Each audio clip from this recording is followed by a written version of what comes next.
All right, welcome to the Recruiter Startup Podcast. I'm joined today by Terry Burns. What's happening? Not a lot, mate. Just living the dream in Melbourne. I'm looking forward to heading back to the UK in a couple of weeks' time. All right, tell me, what part of Melbourne you're in?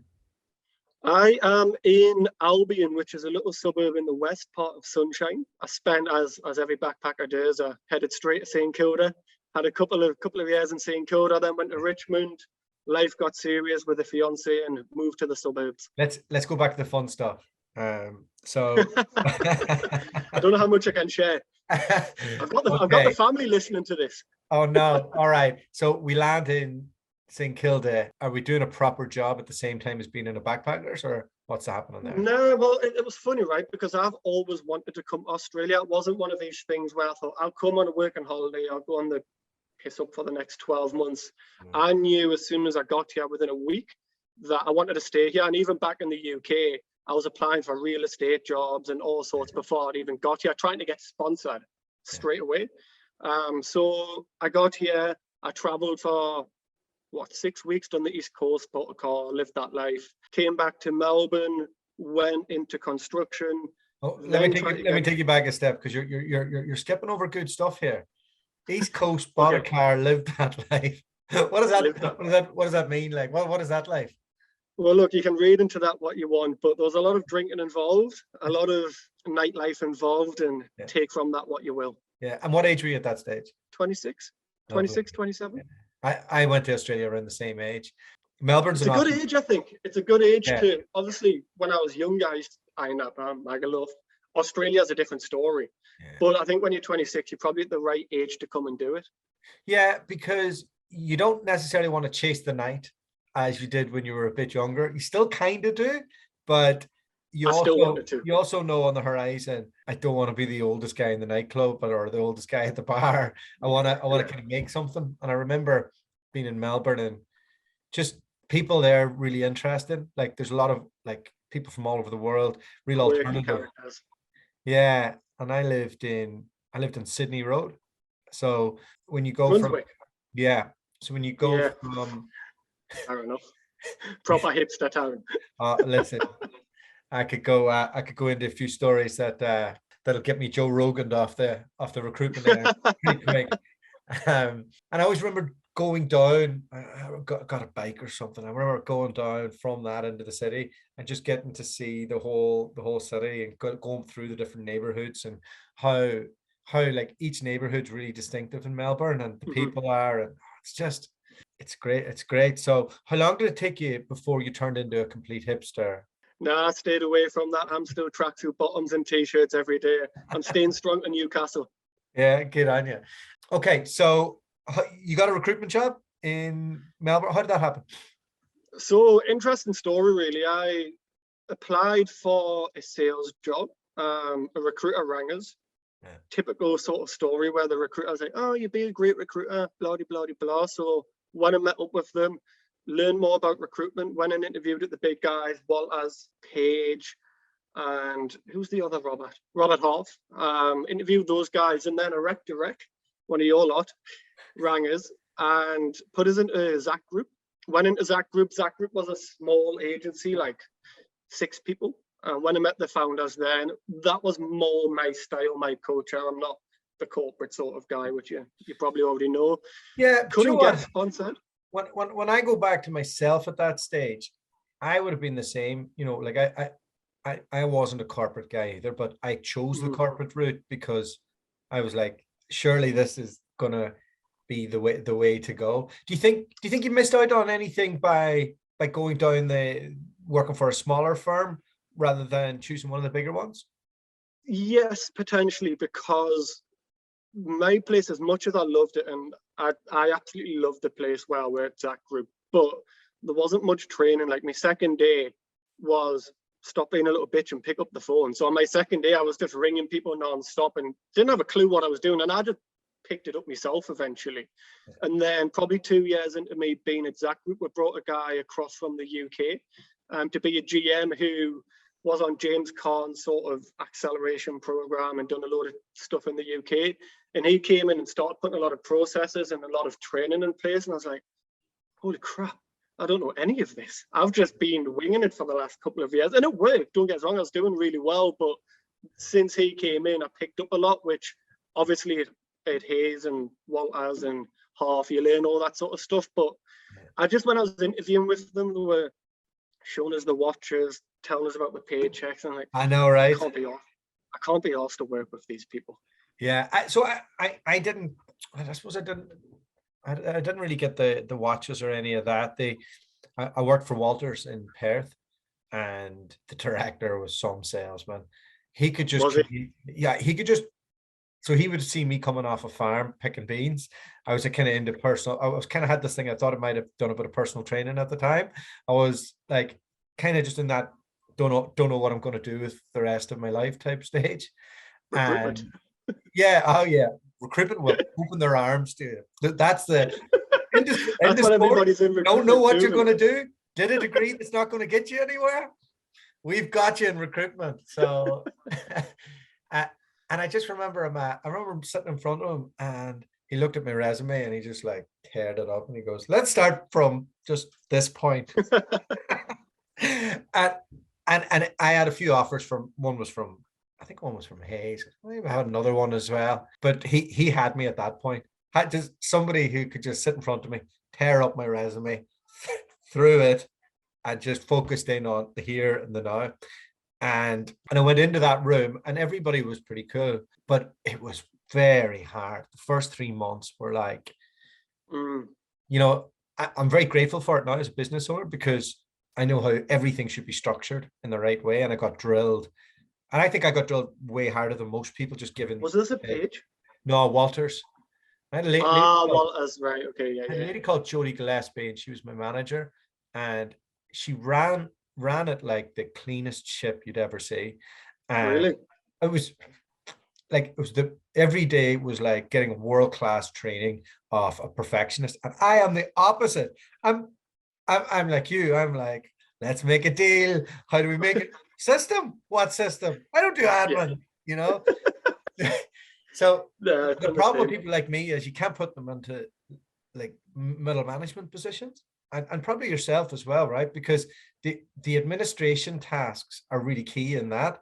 But so I had to go set up by myself. After you had that experience, when did you make the decision that, hey, do you know what? I'm going to gamble on myself?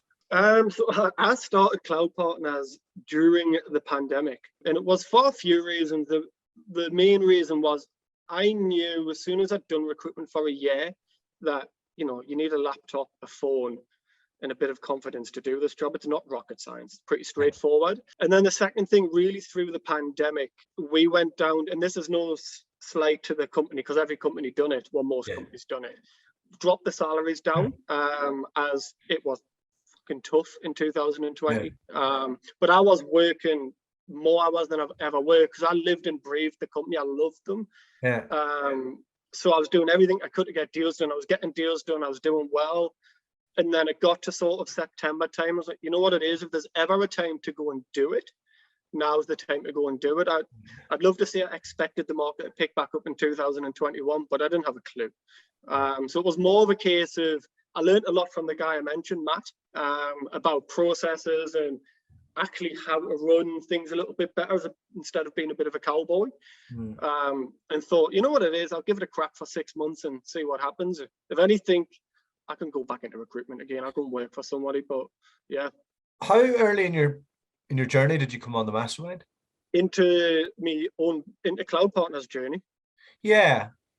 Oh, what, like, I want to say it was March time maybe, and I would have been 3 months in. I started in December. So December, I had a couple of weeks of Christmas, and so yeah, I was only 2-3 months in. Yeah, it's crazy, isn't it, when you get people at the very start of it? And that was Mastermind 2. So that was I think so, yeah. Yeah, wow. And so can you set the scene on what that was? You had a few other 6 other recruitment founders. Were they like similar to you? Were they different, like, for anybody listening? Yeah, to be honest, everyone was quite different to me, I think. Obviously it was only me and Gemma who were in Australia. Everyone done different areas, and you know, we were talking, I remember at the beginning you were talking about sort of what people's fees in that were and how many deals they were doing per month. And people were talking 4, 5, 6 deals. I'm like, I'm only doing 1 or 2. But if you remember, my deals are sort of 2, 3 times higher. Yeah. And what I found was I was a lot younger than I think than most people. I was a lot more old school, whereas I'm just on the phone all the time, where people are doing a lot more automation, a lot of job ads. Like, I haven't posted a job ad in 3 years. And people are very different types of recruiters to me, which was good. But I took a lot from Adil and Cathal, I remember, because one thing which we might get into with the mastermind was niching down, and those guys had already done it very, very well, where I was trying to do it, but I also seen that shiny new object all the time. I thought, ooh, I'll go in that direction. Yeah, I know. I remember that session. It was quite brutal. It was actually, yeah, I remember it, yeah. Because like people go, yeah, I'm niche, yeah, I'm sales. Okay, where? Everywhere. What type of sales? SaaS? What within SaaS? Everything. Yeah, exactly. You know. Whereas I think you give the example there of a deal who I'm going to get it wrong, but let's say it was JavaScript developers and within the London region, and even within JavaScript, it was it might have been C++. And I think it was, yeah. C++ rings a bell, because I hadn't even heard of it before. Yeah. In the same world. And that's all he did. So he was able to recycle his data, recycle his jobs, recycle everything. And his close percentages were better and all the rest. Now, he had different challenges in his business than you, because he was further along. He was 9 years in. But on that, it was 9 years. I think he was 9 years in. And, you know, he's done our mastermind, but he's also done a lot of the other training courses out there. So I think he's one of these guys that is constantly trying to learn and evolve. His challenge. I was on a sales training with him a few months back. It was like 4 o'clock in the morning in Australia, and I popped on. I seen the name Adil, and I was like, surely not. And then the camera came, and I was like, oh, hello, mate. I haven't seen you in a while. Yeah, very good. Yeah, so I think he's very good like that. His challenge in the business is slightly different. So everything was dependent on him. And he had too much control. So I had to kind of go, look, need to get you to a point where you feel comfortable that other people are doing the work and that you're doing the rainmaking, and then you can start focusing on hiring and building and that. So there's a bit of a process with him on that, whereas he had the niche nailed, but he was working 70 hours a week. He wasn't getting enough time with his wife and his kids and that. So it's okay, well, let's look at how we get virtual assistants and that into it. And sure, didn't he take it to the next stage? He goes to Pakistan. He gets a whole office.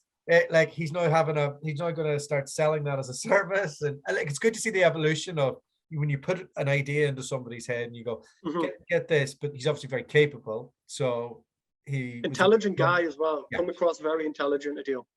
Yeah, and I think if you're in a mastermind group and somebody's 3 months in and you're 9 years in, and it's not your first training thing that you're doing, I think you're going to be quite ahead on that. But everybody has their own challenges, and it evens out.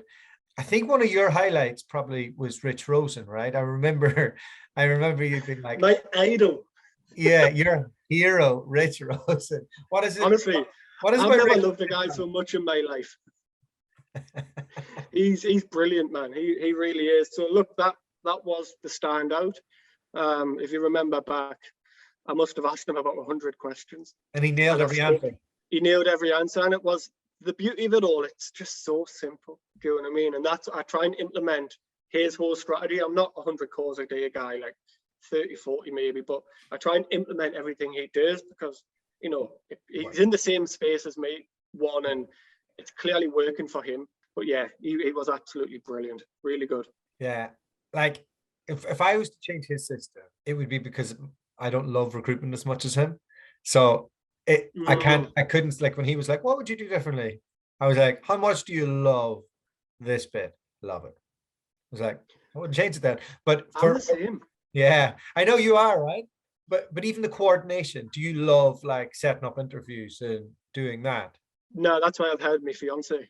She does all of that. He wouldn't give that away. Yeah, okay. That's the part I hate anything to do with.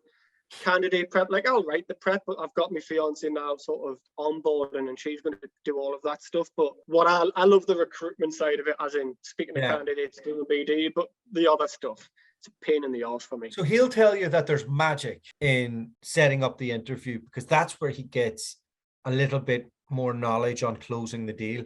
But like, if you're running, I don't know what he runs. I can't remember how many deals. Like, his deal flow is insane.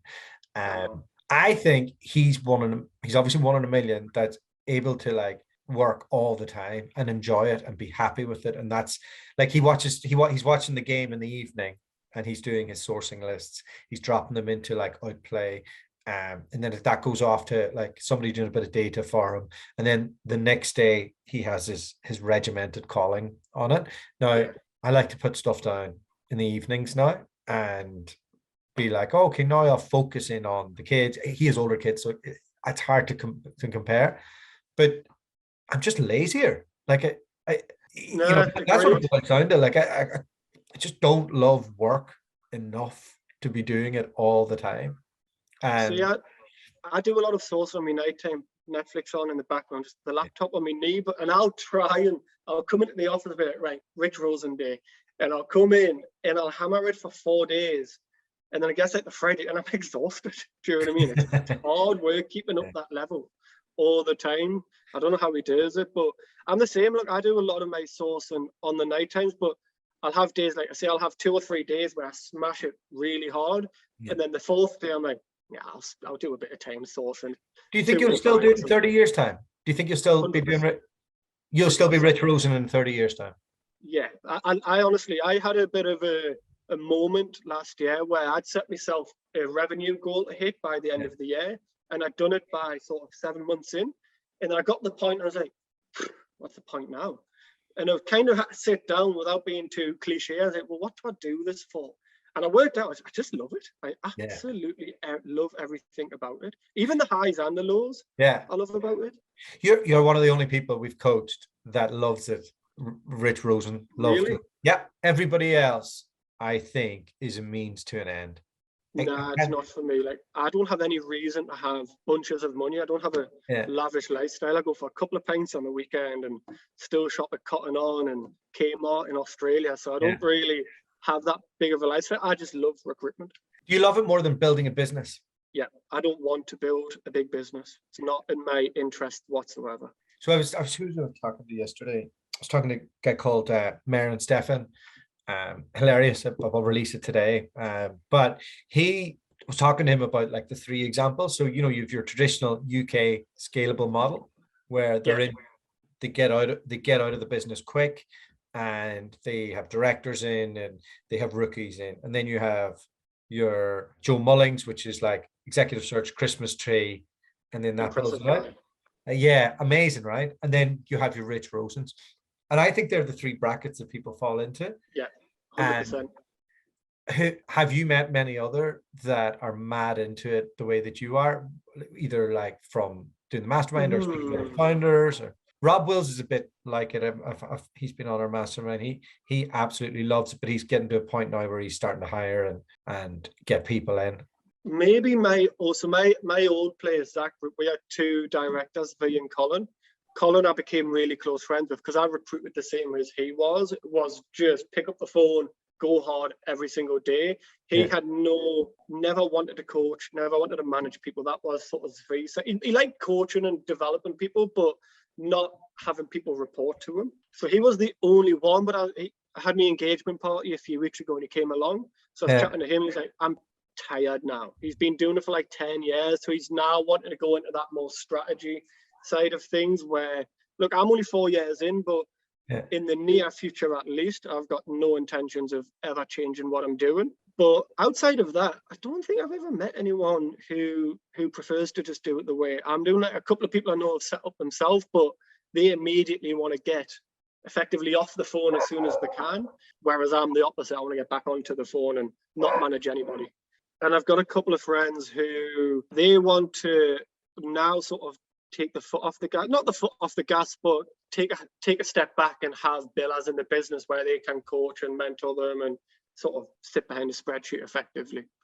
Whereas that sounds like absolute hell to me. It's interesting. Which bit is hell? Is it the coaching and the mentoring piece? Is it, or is it just not being involved in the actual game of it? Or like because I'm different, right? I like to do stuff, give it away, have somebody accountable. So good question. I mean, even when I was at Zach Group, they were trying to get us to sort of go down that pathway, and I was like, nope, I'm not your guy. It's more, to be honest, I'm really impatient. I like things done, and I like things done quickly in the way I do things, and I just don't have the patience to coach people and train people. I love helping people, you know, and showing them how I do things, but not where it's my full responsibility. I'd still rather just be a recruiter. But it's really just a patience thing. I just don't have the patience, and I don't like the thought of having my money relying on other people. Yeah. Control freak, you might call us. You said that, not me. Do you think potentially this is a gap in your skill set that your fiance could fill once she's trained and maybe like understands what we do? Yeah, 100%. And I'm also bringing my best mate in as well, because I'm either the smartest man in the room or the stupidest. We'll find out.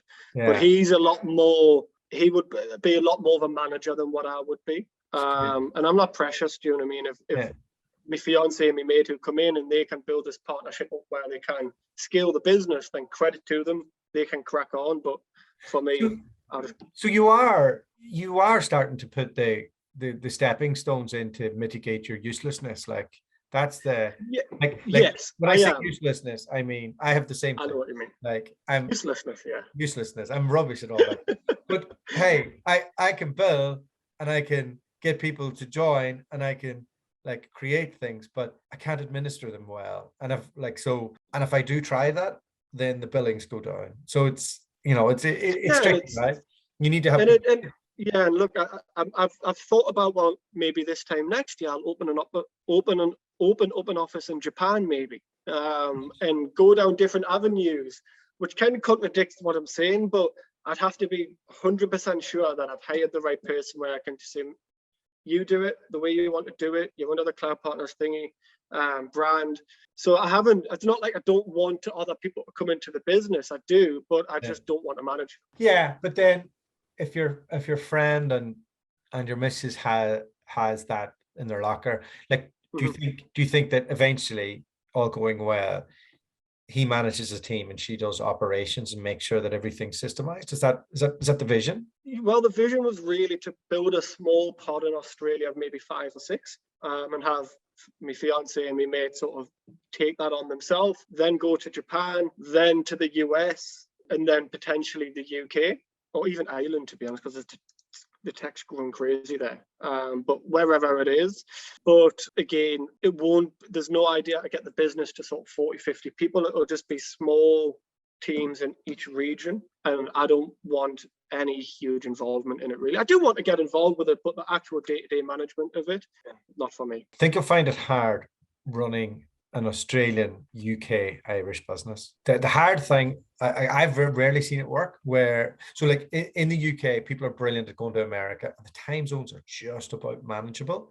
Yeah. And when there's a big disconnect when unless you have a really good, strong team and all the rest, even then, I can't think of many examples. It's where you come in. Is right? Oh, no. that is too hard. But the US would make a lot of sense, because I'm not sure what the time zone difference is, but the visa treaty between the US and Australia is really simple.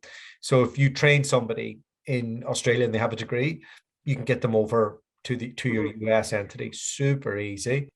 One market, like that market, you don't need to go to 4 different countries. Like that market is like, it's crazy. It's humongous, yeah.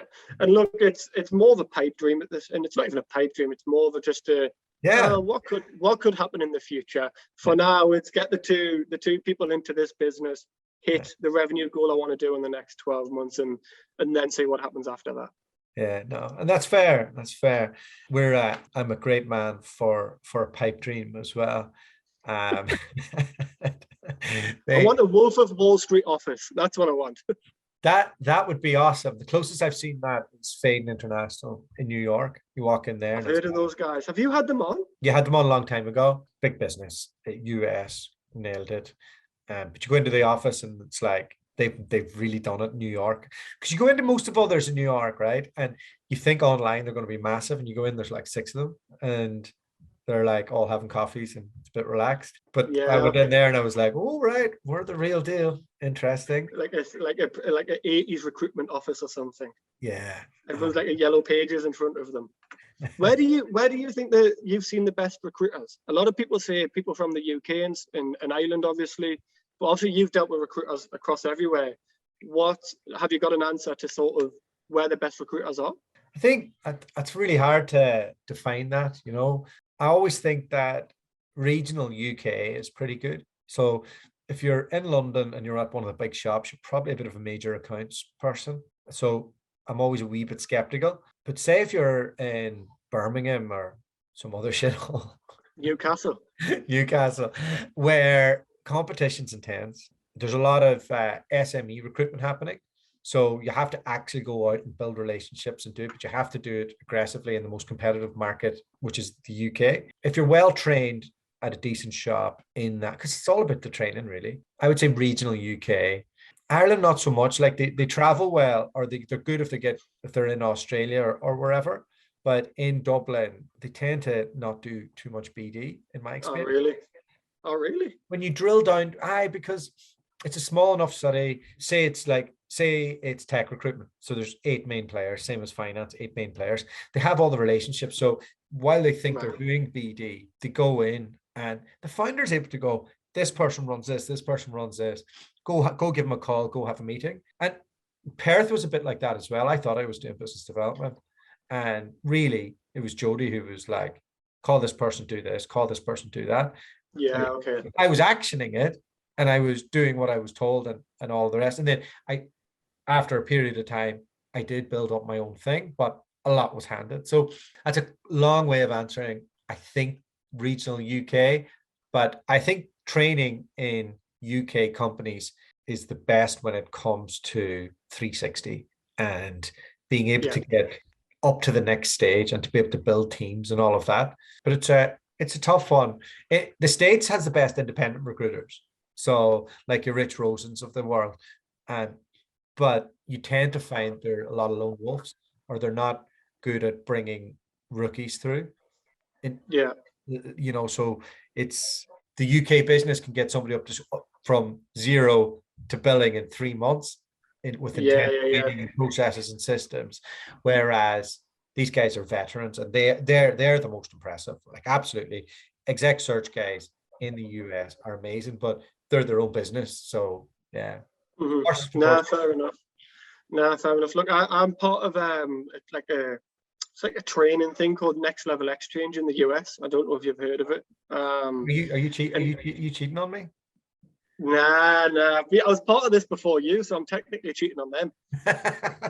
But this is just loads of it's a bunch of real sort of independent recruiters, but they're all like Rich Rosens of the world, like $1 million billers. They're all sort of, 20, 30 years into it. So I'd like to think in 20, 30 years, I'll be doing $1 million every year. You spend that much time in one thing, you should be able to. But the US seems to have what type of stuff do you do in it? It's a mixture of everything. It's more training videos. It's like an e-learning platform, which gets updated all the time. But it's talking about managing processes. It's got mindset, BD techniques, recruitment techniques, closing techniques. Just from hundreds of people who are billing $1 million. Ah, cool. It's impressive. It's really, you look at it and it's like a 90s training video. It's really old school. So a lot of the people on there are really old school, but it's the actual content of it's fantastic. So since you did the mastermind, like we've definitely we've got it all recorded, and it's going to go on Kajabi now as our own platform, and I'm going to be building to that. I do need to get better at getting all the basic stuff like that on, but Charlotte's moved into bigger business advisory, so she's like goes in and rips apart, like even when companies get to 20 or 50. Yeah, a lot of founders are like you, right? Great rainmakers, they've kind of accidentally built this big business, and you go in and everything's all over the place.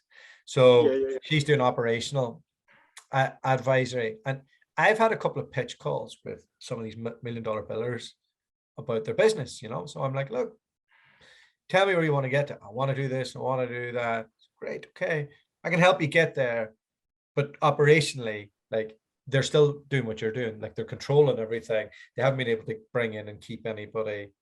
I said, okay, so we need to do all of this on him. I've got a coach working with me on that. He's been working with me for 20 years. Yeah, okay. I find they're very resistant to act, like they'll never change to grow their business outside themselves. And usually it's just like, okay, no problem.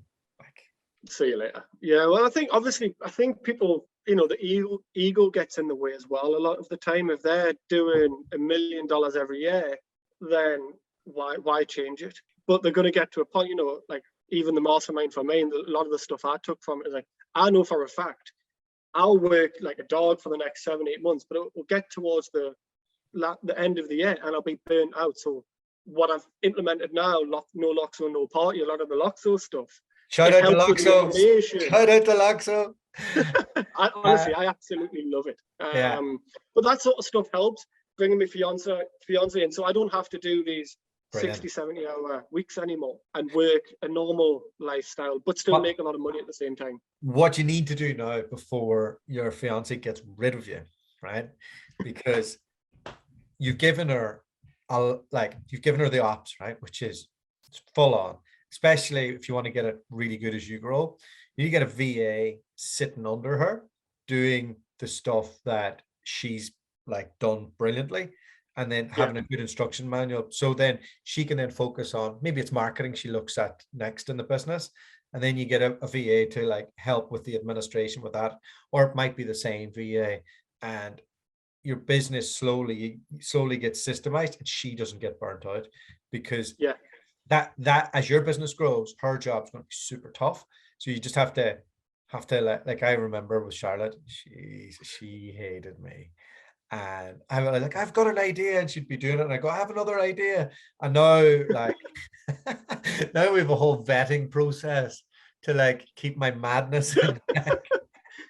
It's funny, right? Because she's already come in and she can see things that I'm doing. She hasn't got a clue what recruitment really is yet.